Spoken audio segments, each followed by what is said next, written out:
கர்த்தர் அதிசயங்களை செய்கிறார் ஊழியங்கள் வழங்கும் தேவ ஆலோசனை. இந்த நாளுக்காக இயேசுப்பாவுக்கு இணைந்து நன்றி செலுத்துவோம். ஆண்டவர் நல்லவர், சத்தியத்தை அறிவீர்கள், சத்தியம் உங்களை விடுதலையாக்கும் என்று சொல்லியிருக்கிறார். தேவ ஆலோசனை நிச்சயமாகவே வேதத்திலிருந்து உங்களுக்கு கொடுக்கிற ஆண்டவர் கொடுக்கிற ஆலோசனையாகவே இருக்கும். அது உங்கள் வாழ்க்கையை வளமாய் மாற்றும். விசுவாசிங்க. இன்றைக்கு தெரிந்து கொண்டிருக்கிற வேத வசனம் நீதிமொழிகள் 20வது அதிகாரம் 25வது வசனம். நீதிமொழிகள் 20:25. பரிசுத்தமானதை விழுங்குகிறதும் பொருத்தனை செய்த பின்பு யோசிக்கிறதும் மனுஷனுக்கு கண்ணியாக இருக்கும். பொருத்தனை செய்த பின்பு யோசிக்கிறதும் மனுஷனுக்கு கண்ணியாக இருக்கும். தேவாலோசனின் தலைப்பு, பொருத்தனை செய்த பின்பு யோசிக்கிறீர்களா? பொருத்தனை செய்த பின்பு யோசிக்கிறீர்களா? பொருத்தனை பண்ணி தேவ சமூகத்திலே ஜெபிப்பது, அது தேவனிடத்திலிருந்து தடைப்பட்டிருக்கிற அல்லது நம்முடைய வாழ்க்கையிலே நடக்காமல் இருக்கிற ஒரு காரியத்தை நடக்க வைக்கிறது. பல நாட்களாக, பல மாதங்களாக, பல வருடங்களாக நடக்காத காரியங்கள் கூட பொருத்தனை பண்ணி ஜெபிக்கும் பொழுது அந்த ஜெபத்தின் விளைவினால், அதாவது அந்த பொருத்தனை ஜெபத்தை அன்று அங்கீகரிப்பதினால் அந்த காரியத்தை தேவன் கைகூடி வர பண்ணுகிறார். உதாரணமாக, அன்னாள் குழந்தை இல்லாமல் நிந்தனைக்குள் அவள் கடந்து சென்ற பொழுது ஆலயத்தில் வந்து அவள் ஜெபம் பண்ணுவதற்கு முன்பாக ஒரு பொருத்தனை செய்தாள். எனக்கு ஒரு ஆண் பிள்ளையை நீர் தருவீர் என்று சொன்னால் அவன் உயிரோடு இருக்கும் நாளெல்லாம் அவன் தலையின் மேல் சவரன் கத்திப்படுவதில்லை, அவனை உமக்கே ஒப்பு கொடுப்பேன் சொல்லி ஒரு பொருத்தனை பண்ணினான். அப்படின்னா, எனக்கு நீர் கொடுக்க போகிற பிள்ளை ஆண் பிள்ளையாக இருக்கும் என்றால் அதை உடைய ஊழியத்துக்கே கொடுப்பேன்னு சொல்லி பொருத்தனை செய்து ஜெபித்தாள். ஆண்டவர் உடனே ஜெபத்தை கேட்டு அந்த பொருத்தனையை அங்கீகரித்து அவள் கேட்டபடியே ஒரு ஆண் பிள்ளையை ஆண்டவர் கொடுத்தார். பாருங்க, அந்த பொருத்தனை ஜெபம் கேட்கப்பட்டது, அற்புதம் நடந்தது. அதன் பிறகு அவள் அந்த பொருத்தனையை அவள் ஆலயத்திலே கொண்டு நிறைவேற்றினாள். அதாவது அந்த பிள்ளை பால் மறந்த பின்பு அந்த பிள்ளை சாப்பிடுகிற ஒரு ஸ்டேஜ் வரும்போது ஆலயத்திலே கொண்டு அந்த பிள்ளையை அன்றைய ஊழியக்காரனாகிய ஏலியுடைய கையிலே ஒப்படைத்து விட்டாள். பாருங்க, அதன் பிறகு அவள் அதை யோசிக்கலை. பொருத்தனை செய்துட்டனே, பிள்ளை வளர்ந்து வருத, சரி இந்த பிள்ளையை நம்ம இந்த ஆண்டவருக்கு கொடுக்க வேண்டாம், நாமே வளர்த்துடலாம், வேணாம் அந்த பிள்ளைக்கு பதிலாக வேறு எதையாவது கொடுத்துடலாம், அல்லது பணத்தை கொடுத்துடலாம், பொருளை கொடுத்துடலாம். அப்படியே தான் அவள் எதுவும் நினைக்கல. பொருத்தனை தான். அற்புதம் நடந்துச்சு, நம்ம அதை நிறைவேற்றின, அதில் அவள் உறுதியாக இருந்தால் அதை செய்தாள். அதனால் அவளும் குறைந்து போகலை. அதாவது அவளுக்கு மீண்டும் 5 பிள்ளைகளை தேவன் கொடுத்தார். மலடியாக இருந்த அந்த அன்னாளுக்கு ஆண்டவர் சாமுவேலை கொடுத்து பொருத்தனையினால ஆண்டவர் கொடுத்த அந்த பிள்ளைய ஆண்டவருக்கு கொடுத்தனால மீண்டும் 5 பிள்ளைகளை ஆண்டவர் கொடுக்க தான் செய்தார். ஒன்று ஆண்டவர் குறைஞ்சி போக பண்ணலை. அது மட்டும் இல்லை, ஆண்டவருக்குன்னு அந்த அர்ப்பணித்து கொடுத்த பிள்ளை, பொருத்தனையாக செலுத்தின பிள்ளை சாமுவேல் தீர்க்கதரிசி. வேதத்தில் எழுதப்பட்டிருக்கிற பிரபலமான தீர்க்கதரிசிகளில் சாமுவேலும் ஒருவர் என்று பைபிள் தெளிவாய் சுட்டி காண்பிக்கிறது. இங்கே சாமுவேல் தீர்க்கதரிசியின் வாழ்க்கை, அவர் மூலம் நடந்த அற்புதங்கள், அவர் ராஜாக்களை அபிஷேகம் பண்ணின காரியங்கள்லாம் பார்த்திங்கன்னா ஒரு நல்ல உயர்ந்த இடத்துல தேவன் அவரை வைத்திருந்ததை பார்க்க முடியும். பாருங்க, அப்போ அந்த பொருத்தனையாய் செலுத்தின அந்த பொருள், அந்த மனிதன் பிரபலமானவனாய் மாறினான். இன்றைக்கி நிறைய பேருடைய வாழ்க்கையில் நீங்கள் பார்த்தீங்கன்னா ஆண்டவரை அறிந்திருக்கிறாங்க, தேடுறாங்க. சில கூட்டங்களுக்கு செல்லும்போது, சில சபைகளுக்கு செல்லும்போது வார்த்தைகளை சற்று ஆழமாக கேட்குறாங்க. ஜெபத்தில் அவங்களுக்கு சில காரியங்கள் நடக்குது. வசனத்தை கேட்டு ஒப்பு கொடுக்கும்போது காரியம் நடக்குது. நடக்காத காரியங்கள்லாம் கர்த்தர் தன்னுடைய வார்த்தைகளை அனுப்பி விசுவாசத்தை தூண்டி செய்கிறார்.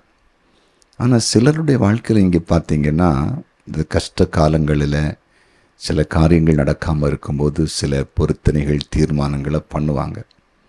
ஆனால் அந்த காரியம் கையூடி வந்த பிறகு அந்த பொருத்தனை நிறைவேற்றுவதற்கு ரொம்ப யோசிப்பாங்க. நான் ஒரு காரியத்தை உங்களுக்கு தெளிவாக ஆணித்தனமாக நான் சொல்கிறேன். நீங்கள் ஏதாவது காரியத்தில் ஆண்டவருக்கு செய்வேன் இதை அப்படின்னு சொல்லி ஒரு தீர்மானம் பண்ணியிருந்தீங்கன்னா, ஒரு பொருத்தனை பண்ணியிருந்தீங்கன்னா, அந்த காரியத்தை கண்டிப்பாக செய்யுங்க. அந்த அற்புதத்தை நீங்கள் பெற்றுக்கொண்டீங்கன்னா கண்டிப்பாக செய்யணும். அற்புதம் நடக்கணும்னு நீங்கள் செய்ய வேண்டிய அவசியம் இல்லை. அற்புதத்தை கர்த்தர் செய்துட்டார். உதாரணமாக கடன் பிரச்சனை இருக்குது, ஆண்டவர் இதிலிருந்து எங்களுக்கு ஒரு விடுதலை தந்துட்டாருன்னு நாங்கள் இதை செய்வேன் நீங்கள் தீர்மானம் பண்ணியிருந்தீங்க, பொருத்தனை பண்ணியிருந்தீங்கன்னா கண்டிப்பாக நீங்கள் அதை செய்தாகணும். அதை யோசிக்கக்கூடாது. ஏன்னா ஆண்டவர் யாரும் செய்ய முடியாத ஒரு காரியத்தை செய்திருக்கிறார் தானே. அதே போல் சில பொருட்கள் இனியோ சிலர்கிட்ட போய் மாட்டும். நமக்கு திருப்பி கிடைப்பதற்கு எந்த வாய்ப்பும் இருக்காது, எந்த சோர்ஸும் இருக்காது. அவங்கள்ட்ட வாங்கவே முடியாதுன்னு வச்சிடுங்களேன். கிடைக்க வாய்ப்பே இல்லை. ஆனால் அது கிடைக்குது. அப்போ நம்ம என்னென்னா, இந்த பொருத்தனை பண்ணதால் கர்த்தர் கிடைக்க செய்கிறார், கிடைச்சிட்டுது. அப்போ பொருத்தனை அந்த நிறைவேற்றம் நம்ம அப்போ ஒரு பொருத்தனை செய்தாலும் அதை மறக்கக்கூடாது. அதாவது கடந்த நாட்களில் ஒரு சகோதரி அலுவலக நம்பரில் கூப்பிட்டுருந்தாங்க. அப்போ அவங்க பேசும்போது சொன்னாங்க, இப்படி நாங்கள் ஒரு வீடு வாங்கிறதுக்கு அட்வான்ஸ் பண்ணியிருந்தோம். அது ஒரு புரோக்கர் வழியாக அந்த காரியத்தை நாங்கள் செய்தோம். ஒரு குறிப்பிட்ட தொகையும் கட்டிட்டோம். மீதி என் மகனுக்கு வேலை இருக்கிறனால அது வழியாக நாங்கள் ஒரு லோனு ரெடி பண்ணிட்டோம். ஆனால் அந்த மனுஷன் ஒரு பொல்லாத மனுஷன். அவர் அந்த வீட்டை எங்களுக்கு முடித்து தர மாட்டேங்கிறார். முதல்ல கொடுத்த பணத்துடைய கணக்கையும் அவர் சரியாக சொல்ல. அப்போ நான் விசாரித்தா அவர் ஒரு லாயர். ஆனால் அவங்க எல்லாரும் சொல்லும்போது சொன்னாங்க, அந்த மனுஷன்ட்ட போய் நீங்கள் எப்படி சிக்கினீங்க, ரொம்ப கஷ்டம் அப்படின்னு சொன்னாங்களாம். கண்டிப்பாக அந்த மனுஷன் முடித்து தரவும் மாட்டார், அவன்கிட்ட பணத்தையும் திருப்பி வாங்க முடியாதுன்னு சொன்னாங்க. இப்போ இவங்க என்ன பண்ணியிருக்காங்கன்னா, நம்முடைய கர்த்தர் அதிசயங்களை செய்கிறார் டிவி நிகழ்ச்சியை பார்ப்பாங்களாம், யூடியூப்லேயும் பார்ப்பாங்களாம். அப்போ அவங்க வசனத்தை கேட்டு பொருத்தனை பண்ணியிருக்காங்க. எப்படின்னா, ஆண்டவர் அந்த மனுஷன்ட்டு எங்களுக்கு அந்த வீட்டை முடித்து தரணும், இனி அதில் எங்களுக்கு பணமும் வீணாக செலவாகக்கூடாது. அப்படி நடந்தால் நாங்கள் கண்டிப்பாக ஒரு குறிப்பிட்ட காணிக்கையை ஊழியத்தை அனுப்பணும் அவங்களாக தீர்மானம் எடுத்திருக்காங்க. ஏன்னா அவங்க மகன் சொல்லியிருந்தானாமா, மேற்கொண்டு பேசின ரேட்லேருந்து ஒரு 2-3 லட்சம் எக்ஸ்ட்ரா கேட்டாலும் பரவாயில்ல, கொடுத்து முடிச்சிடும் அப்படின்னு தான் பேசியிருந்தாங்க. இவங்களும் நினச்சாங்களாம், பரவாயில்ல 2-3 லட்ச ரூபா எக்ஸ்ட்ரா கொடுத்தாலும் பரவாயில்ல. ஏன்னா அவ்வளோ பெரிய வசதியான குடும்பம் இல்லை இந்த சகோதரி, மீடியமான குடும்பம். ஆனால் ஆண்டவர் பாருங்கள் என்ன செய்கிறா தெரியும், அந்த பொருத்தனை பண்ணி ஜெபித்த ஒரு 2-3 நாளைக்குள்ள அந்த சகோதரன் அந்த வீட்டுடைய கீயை கொண்டு இவங்கள்ட்ட கொடுத்து ஒரு பேப்பரில் எழுதி கொடுத்துருக்கார். அதாவது இந்த வீட்டுடைய எல்லா பணமும் அவங்க தந்துட்டாங்க, அவங்களுக்கு எங்களுக்கு என்ன சம்மந்தம் இல்லை, நான் கீயை ஒப்படைக்கிறேன்னு சொல்லி அப்படி கொண்டு ஒப்படைச்சிருக்காங்க. வீட்டை மொத்தமாக அவங்க கேண்டோலில் கொண்டு கொடுத்துருக்காங்க. ஒரு காசும் கேட்கல. அப்புறமா பயங்கர ஆச்சரியம். அவங்க சொன்னாங்க, ஒரு காணிக்கை இப்போது வங்கியில் கூகுள் பே வழியாக போட்டிருக்கிறேன், இனி ஒரு காணிக்கை இருக்குது, அது நாங்கள் ஊருக்கு வரும். எங்கள் ஊர் திருநெல்வேலி பக்கம்தான். அவங்க இருக்கிறது தூரத்தில், இன்னொரு பட்டணத்தில் இருக்காங்க, இந்தியாவில் வேறு தூரத்தில் இருக்காங்க. வரும்போது அந்த காணிக்கையை கொண்டு செலுத்தணும்னு சொன்னாங்க. பாருங்கள், அவங்க சொல்லும்போது சொல்கிறாங்க, நடக்க வாய்ப்பே இல்லை பிரதர். அந்த மனுஷன்ட்டு அதை வாங்க முடியாது. ஏன்னா இன்னும் அந்த மனுஷன் பணம் தான் ஆசைப்பட்டார். பேசுகிற அப்புறம் அப்படி தான் கடைசியில் பண்ணுவாராம். ஆனால் எங்களுக்கு ஆச்சரியம்னா பயங்கர ஆச்சரியம். நாங்கள் அந்த வீட்டில் குடிப்போக போகிறோம், எங்களுக்காக ஜெபம்னு சந்தோஷப்பட்டோம். ஏன்னா எத்தனை வருஷம் வாடகை வீட்டில் இருக்காங்க, அந்த பட்டணத்தில் உங்களுக்கு சொந்த வீடு கிடச்சிச்சு. பாருங்களேன், இதுதான் தேவன் செய்கிற மகத்துவமான கிரியைகள். மறந்து விடக்கூடாது. எனக்கு ஒரு குடும்பத்தை தெரியும், அவங்க ஒரு லேண்டு விற்கும்போது அதில் ஒரு தீர்மானம் பண்ணியிருந்தாங்களாம், ஒரு சென்ட் இடத்துல ஒரு சென்ட் இடம் கத்தருக்கு. ஏன்னா உங்களுக்கு ரொம்ப நெருக்கடின்னா அந்த இடத்த விற்கிறதுக்கு யாருமே வாங்கவும் முன் வரல. விற்கிறதுக்கு அதில் போனால் அதில் 2 குடும்பம் அதுக்கு தடை. அவங்களுக்கு குறைஞ்ச விலைக்கு அந்த இடத்த சுதந்திரிக்கணும். அதனால் அங்கே வர்றவங்கள்ட்ட எல்லாம் இந்த இடத்த வாங்க போகிறீங்க, இது மோசமான இடம், அப்படிப்பட்ட இடம், இப்படிப்பட்ட இடம்னு சொல்லிட்டு அவங்கள என்ன பண்ணுவாங்க, எப்படியாவது அவங்கள டைவர்ட் பண்ணிடுவாங்க மனசை. அதனால் வர்றவங்க எல்லாம் அப்படி போயிடுவாங்க. ஆனால் இவங்களுக்கு பணம் அர்ஜென்ட்டு, சோர்ந்துட்டாங்க. அது மட்டும் இல்லை, அப்படி பேசி அனுப்ப இவங்க எதிர்பார்த்த அமௌண்ட்டும் அதில் வர மாதிரி இல்லை. ஏன்னா அமௌண்ட்டை ரொம்ப குறைக்க ஆரம்பிச்சிட்டாங்க ஆட்கள். இப்படிப்பட்ட இடம் அப்படிப்பட்ட இடம்னு சொல்கிறாங்கன்னு சொல்லி உங்களுக்கு தான் தெரியுமே. கிராமப்புறங்களில் குறிப்பாக சொந்த ஊரில் எல்லாருக்குமே எல்லா இடங்களை பற்றியும் தெரியும் சில காரியங்களை. இதுக்கு இல்லாத பொல்லாதான் பேசினாலும் இப்படி ஆகிப்போச்சு.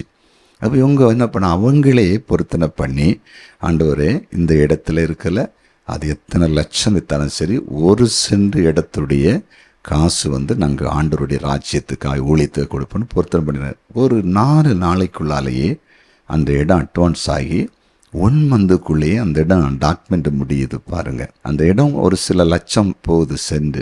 ஆனால் விற்ற பிறகு அதில் ஒரு 4ல் 1 பங்கு கூட கொண்டு ஆண்டவர் கொடுக்கல அவங்க. அதாவது பாஸ்டர் ஊழியக்காரர் சொல்லலை, பொருத்தனை பண்ண யாரும் கட்டாயப்படுத்தலை, அவங்களே மனசில் ஏவப்பட்டு தீர்மானம் பண்ணினது. என்ன நடந்து தெரியுமா, அந்த காணிக்கை கொடுத்துருக்காங்க, ஆண்டவர் கொடுத்துட்டாங்க. ஆனால் தேவன் பாருங்கள் அதை பார்த்துட்டே இருந்தார். இவங்க தானே தீர்மானம் பண்ணாங்க. ஒரு சில தினத்துக்குள்ளே ஒரு பலகீனம் அவங்கள தாக்கினது. அந்த பலகீனத்தின் விளைவு தெரியுமா, கிட்டத்தட்ட 2 சென்ட்டுக்கு மேலே பணம் செலவு பண்ணுற மாதிரி ஆச்சு. 2 சென்ட்டுடைய விலை கிரயத்துக்கு மேலே பணம் செலவு பண்ணதுச்சு. திடீர் ஒரு பலகீனம், ஒரு பயங்கரமான ஒரு பலகீனம். அதை உயிரை காப்பாற்றினா ஒரு சில லட்சம் செலவு பண்ணி ஆகணும். பாருங்களேன், அதில் அந்த காரியத்தை அவங்க அப்புறம் அதை உணர ஆரம்பித்தாங்க. நம்ம இந்த காரியத்தை தப்பு பண்ணிட்டோம், அதனால தான் வேஸ்ட்டாக போயிடுச்சு, அந்த பணமும் போய் எக்ஸ்ட்ரா பணமும் போச்சு. அந்த நேரத்தில் இது வர வேண்டிய வாய்ப்பே இல்லை. இந்த பலகீனம் இதான் சில காரியத்தை நம்ம உணரணும். பாருங்கள், இன்னைக்கு கர்த்தர் பேசி கொண்டிருக்கிறார் உங்கள்கிட்ட. ஏதாவது காரியங்களுக்கு பொருத்தனை பண்ணி அற்புதத்தை பெற்றுக்கொண்ட பிறகு அந்த பொருத்தனை நிறைவேற்றாமல் அடுத்த காரியத்துக்கு போய் நஷ்டம் அடைஞ்சிட்டு இருக்கீங்களா?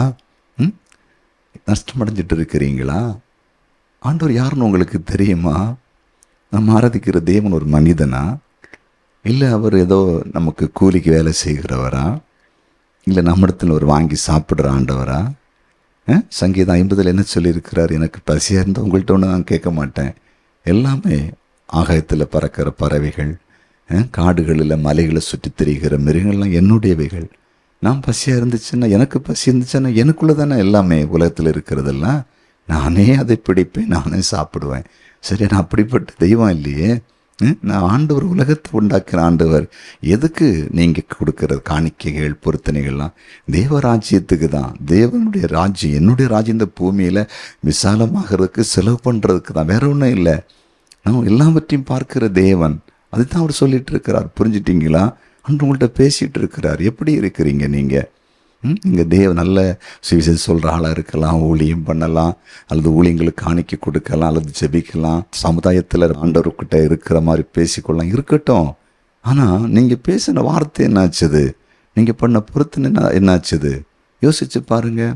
சில பண்ணுவாங்க இதே மாதிரி. திருமணம் நடந்துச்சுன்னா, திருமணமே நடக்காத பிள்ளைகளுக்கு நாங்கள் ஏழைகளுக்கு எதாவது பண்ணுவோம், திருமணம் நடக்காத பிள்ளைகளுக்கு எதாவது பண்ணுவோம், அது ஆலயத்தில் ஏதாவது ஒன்று வாங்கி வைப்போம். அதில் குழந்தை இல்லாமல் கஷ்டப்படுவாங்க. ஒரு குழந்தை கிடச்சுன்னா ஆண்டவரே நாங்கள் இதை பண்ணுன்னு சொல்லுவாங்க. ஒரு வீடு கட்டினா இதை பண்ணுவோம், எங்கள் பிள்ளைக்கு வேலை கிடைச்சா முதல் மாதம் சம்பளத்தை வைப்போம், அப்புறம் தசம்பவம் கொடுப்போம் அப்படின்னு சொல்லுவாங்க. ஏதாவது ஒரு லேண்டு பிரச்சனை, ஒரு இடம் பிரச்சனை, வீட்டு பிரச்சனை, அல்லது ஒரு வழக்கு இருக்கும்போது ஆண்டவரே இது முடிவுக்கு வந்துச்சுன்னா நாங்கள் இப்படி செய்வோம் ஆண்டவரே உமக்குன்னு சொல்லுவாங்க. எல்லாம் முடிஞ்சு போகிற மறந்துடுவாங்க. அந்த கஷ்டத்தை நினைச்சே பார்க்க மாட்டாங்க. ஆண்டவர் மறக்க மாட்டார். தேவனை பற்றி உங்களுக்கு நல்லா புரிஞ்சுக்கிடணும். யாத்திரம் 17 இஸ்ரவேலரை வழிமறிச்சவங்களை எத்தனையோ நூற்றுக்கணக்கான வருஷத்துக்கு பிறகு சவுல் இஸ்ரவேலின் ராஜாவான பிறகு அந்த ஆட்களை எதிர்த்து அடிக்க சொல்கிறார் ஆண்டவர். அவர் சொல்லார், நான் மனதிலே வைத்திருக்கிறேன்னு சொல்கிறார். மறந்துடாதீங்க, பொருத்தனை பண்ணிட்டு யோசிச்சிட்டிங்கன்னா கண்ணியாக இருக்கும். அது கண்ணீன்னா வேதனையாக இருக்கும். அது நஷ்டத்துக்குள்ளே கொண்டு போகும். இன்றைக்கி தீர்மானம் எடுங்க, ஆண்டவர்கிட்ட மன்னிப்பு கேளுங்க. பண்ணின பொருத்தனைகள் அற்புதத்தை பெற்று கொண்ட பிறகு செய்யாத பொருத்தனைகள், அதுதான் பொருத்தனை பண்ணி அற்புதத்தை பெற்றாச்சு, விடுதலை பெற்றாச்சு, அந்த வெளியே வந்தாச்சு, நிறைவேற்றாமல் இருந்தீங்கன்னா உடனே ஆண்டவர் சொன்னதை எந்த வழியில் நிறைவேற்றுங்க. அப்போ தான் அடுத்த லெவலுக்கு போக முடியும். அடுத்த காரியத்தில் அற்புதம் நடக்கும், அதிசயம் நடக்கும். மறந்துடாங்க, ஆண்டவர் நினைக்காம ஒன்றும் நடக்காது, ஆண்டவர் கிரியை செய்யாமல் ஒன்றும் நடக்காது. நம்ம நஷ்டமடைய வேண்டாம், நம்ம மேன்மையடையணும். ஒப்பு கொடுங்க. ஜெபிக்கலாமா? ஜெபிக்கலாம். அன்பாண்டவரே, உம்முடைய பிரசன்னத்துக்காய் நன்றி. நீர் பேசின வார்த்தைகளுக்காக நன்றி. நீர் கொடுத்த ஆலோசனைகளுக்காய் நன்றி. யாராவது எந்த காரியத்திலாவது உம்மிடத்தில் பொருத்தனை செய்து தீர்மானம் பண்ணி நன்மையை பெற்றுக்கொண்ட பிறகு அந்த தீர்மானத்தை, அந்த பொருத்தனை நிறைவேற்றாமல் இருந்தால் அதை நிறைவேற்ற அவங்களுக்கு கிருபை கொடுங்க. அந்த பாவத்தை மன்னிங்க. ஆண்டவர், நம்முடைய பிள்ளைகளுக்கு ஆண்டவர் மீண்டும் அற்புதங்களை செய்யும்படியாய் உம்முடைய ஊழியக்காரன் ஜெபிக்கிறேன். எங்கள் ஜெபத்தை கேட்டீர், அதற்காய் ஸ்தோத்திரம். இயேசுவின் நாமத்தில் பிதாவே, ஆமேன், ஆமேன், ஆமேன்.